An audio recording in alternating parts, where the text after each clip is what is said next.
લખ્યું કાચબો. એક મોટું સરોવર હતું. તેમાં એક કાચબો રહેતો હતો. કાચબાની સંકટ સમયે વિકટ નામના બે હંસો રહેતા હતા. તેની મિત્રતા બહુ સારી હતી.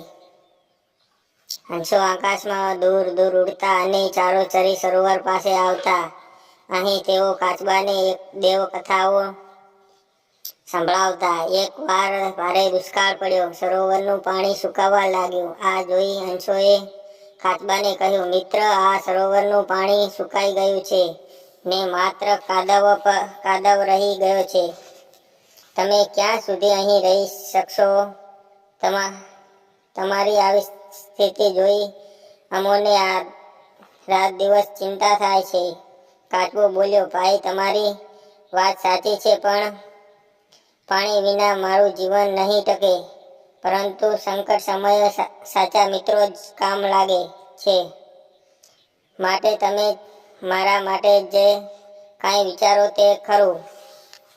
શો ઉપાય કરીએ? હંસોએ પૂછ્યું. એક દોરડું અથવા લાકડું લાવો. તેના બે છેડા તમે પકડો તો હું વચ્ચેનો ભાગ મોઢામાં દબાવીને પકડી રાખો. કાચબોએ યુક્તિ બતાવી. કાચબાની આ યુક્તિ હંસોને ગમી. તેથી તેઓ એક સારું જોઈને લાકડું લાવ્યા અને કાચબાને કહ્યું, તમે વચ્ચેનો ભાગ મોઢામાં દબાવીને લટકી જાઓ. અમે એક છેડો ચાંચમાં ઘાલીને ઉડીશું, પરંતુ જોજો, બોલતા નહીં. જો બોલવા જશો તો લાકડું મોઢામાંથી છૂટી જશે અને નીચે ફસડાઈ જશો.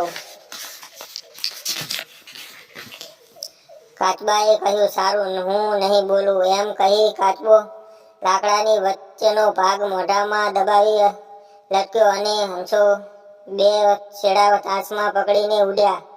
હંસો ઉડતા ઉડતા એક નગર ઉપર આવ્યા. હંસોને જોઈ લોકોને નવાઈ લાગી. તેથી ત્યાં માણસોનું ટોળું ભેગું થઈ કહેવા લાગ્યું, અરે જુઓ ને, હંસો લાકડા વચ્ચે કોઈ ગોળ વસ્તુ કંટાળીને લઈ જાય છે.